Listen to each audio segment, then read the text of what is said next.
episode of Tea Time with Brian.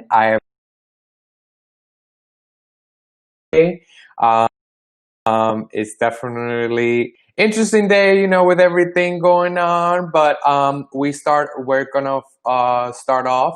Hopefully, you guys like our new layout. With the blue background. And just thank you for joining us. And then, like I always say, our goal is to educate you, our audience, on what is going on, or just inform you, not necessarily educate, but just let you know 411 the tea of what's going on and affecting young people of color in the state. And with that, let's take a sip and dive into our topics. Today I'm drinking ginger mint tea, very refreshing. I've been trying to experiment more on how to, diversify my tea selection.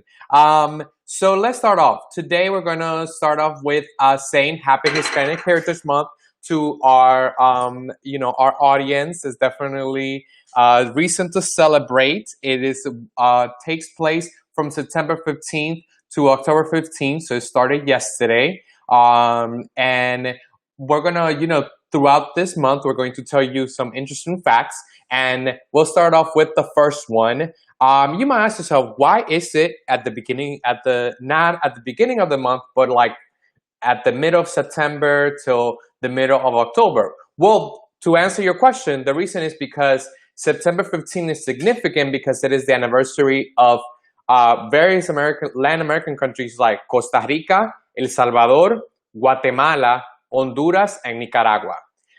So that's a lot of countries, specifically in Central America, that celebrate for September 15th. So it's definitely a great time to start off. And today, actually, September 16th, Mexico celebrates their Independence Day. So happy Independence Day to our Mexican tea sippers. And tomorrow, the 18th, Chile celebrates their independence. Another reason is because on October 12th it actually is the Indigenous Peoples' Days, or Dia de la Raza, which is October 12th, which falls between the 30-day period. And we're calling it, we've been doing a good push throughout the United States to make sure that we rebrand, because, we need to get rid of Columbus Day. We're not doing that. So it's Indigenous Peoples' Day, or in Spanish, El Día de la Raza. So definitely a good, interesting fact to start off. And Happy Hispanic Heritage Month to all of our tea sippers. So let's start off with some, our section called Rona Updates. So as we have heard, we try to have a good pulse in what is affecting young people, specifically on college campuses in the state. And we have seen that, from what we have talked to them, that there's going to be a lot of different opinions or views of how the university system has handled the pandemic when it comes to the different responses that the campuses are going about it. The chancellor, Steve Wrigley, actually said that, he wants to continue with bringing students back to campus. That in itself is a little bit like, are you serious? But, just let me use his words. He believes strongly that the campus instruction adds to the richness of education and to the total student experience. So because of that, he wants to continue the course of bringing students back to classes. And, to that extent, we do agree. I think that is something that, unfortunately, the upcoming freshman class, as well as the students that have already been there, the rising sophomores to seniors, they are going to definitely miss out on a lot of the things that make a good, robust education. However, we are in the middle of a pandemic. This is once in a lifetime experience, ordeal. So we want to make sure that we ask the students, and some of them have told us different things, especially, and before we dive into how they have felt, there's definitely been clusters of corona, COVID-19 throughout university and college towns. And, just to give you some numbers, in the University of Georgia, there was 2,500 cases as of September 6th. And in Georgia Southern, there have been more than 1,000 just in the last week. So, it kind of gives you that perspective that, it's going to be definitely, if we can prevent it, then that's the course we should take. But let's go on with, to the student reactions. One of the students that is for the coming into classes actually said, I'm glad that we have this. I'm glad that we have something. It can always be more, and I hope it goes in that direction soon. But overall, I think that this is a lot better than being sent home. And this is just what he is he's feeling, because I think that he wants to have some sense of normalcy in this whole storm. Then we have the other side of the coin is that there are some students that are holding protests throughout college campuses in the state, and they're saying the university is not responding to any students' concern or the student workers. So so they want to, they started actually publicizing petitions and doing protests so they can get some sort of clarity. And the petition actually asks to have more testing facilities, better enforcement of safety rules, and testing number released daily instead of weekly. I think that would be great for a peace of mind for not just the students, but also the professors. And now that we mentioned professors, let's dive into that. Some of the professors that we know have actually said themselves that, how do I say this, that the push to protect in-person classes reveals that the university system, it seems like, that financial interests are preceding the needs of the students and workers, and we want to make sure that that is not the case. And I want to make sure to clarify and say that we definitely thank the efforts that have been done so far. We have seen exemplary examples from Georgia State as well as UGA and Georgia Tech doing some great things to make sure to control the virus and do contact tracing. But the pandemic is not going away. It won't until the vaccine is widely available. So that means that this semester and the next, we're going to make sure that we are reducing the harm to make sure that those people that are connected to the campuses do not get affected by it. So now that we talked about that, let's dive into our next topic. We want to make sure that we let you know, we're less than 50 days away from the general election that is scheduled for November 3rd. So if you have not done so, please, please, please, please register to vote. It's extremely, extremely important that you vote. October 15th is the last day to register. So we're going to actually show you now how to do it.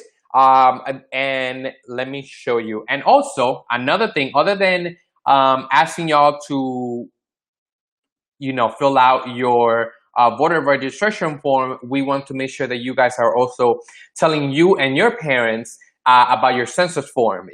I think is very important. Unfortunately, right now, we're the second worst in the nation, Georgia as a whole, with our response rate. So we want to make sure that we're not remaining silent, because the census actually, it actually gives the funding to a lot of the schools, hospitals, cities. That's how they get the funding that they deserve. So we've got to make sure that if we want some good schools, hospital, and just city structure and communities, then we want to make sure that we are filling this out. So now with that, our audience let us know that, I want to say 2 weeks ago, we had a little bit of a technical hiccup with sharing the screen. So now we were able to figure it out, and Restream was very generous with showing us how to do it. So we'll now dive into showing you how easy it is to actually get your registration form as well as your census. So we're just going to show you our link tree. So just give me a second to share my screen with you. Give me a second.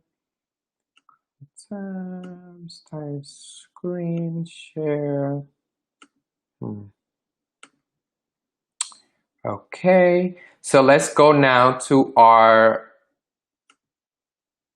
is it sharing? Okay, so hopefully you guys are able to see that. Let's bring it over here so you see more of this. Okay, so we are now in our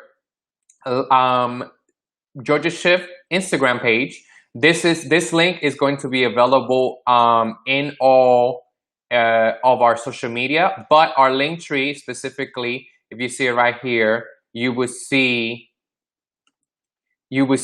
actually how it tells you to fill out the census form. So right here is extremely easy for you to actually share your screen.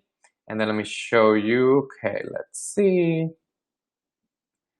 It's not showing this. Okay, give me a second so we're not having the same problems as last time.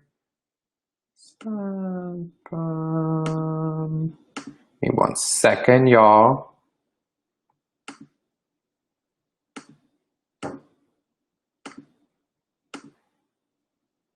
Okay, great. So let's do that. Okay, perfect. So bear with me. Okay, great. So right here, you will see the census form actually for 2020. It's extremely easy. You know, they would take you to the link of actually filling out the form. So you would just respond right here. That's one of the links that I'm showing you that I want to make sure that you know about. It's extremely easy. This is the link for requesting your ballot online. Please make sure you request it. It is as soon as possible, so you make sure you have more than enough time to return it. It's extremely easy. You can, request your absentee ballot, start filling out with your first name, last name, date of birth, and all that good stuff, and they send it to you in the mail. And like I told you, check if you are registered to vote because you may have been kicked off. That is something that we told you for the last couple of weeks that has been happening. So we want to make sure you avoid that. So we provided that link and it's right here, vote.org. You would just put your name. It takes less than 30 seconds, super easy. You would just find that there. And then if you have not registered, for whatever reason you have not registered, and this is the first time you're going to vote, we also provided that link for you to register to vote online. So it's extremely easy. And we want to make sure that you guys have that easily accessible so you guys can not fill out the form for the census, fill out the form to request your absentee ballot, as well as checking if you are registered. So definitely we want to make sure that you have access to that. So hopefully this was educational and you actually were able to learn how to reach those links. Like I told you, they're going to be widely available in our social media platforms as well as our website. So make sure to go find these links. And finally, we want to make sure to ask you, what else do you want to see from us? What else do you have a topic that you like the most that we talked about? So please sound off in the comments. This has been very educational time, and thank you for bearing with us as we're establishing Tea Time with Brian. So thank you so much, and we'll see you next Wednesday at 1 for another episode of Tea Time with Brian. Ciao.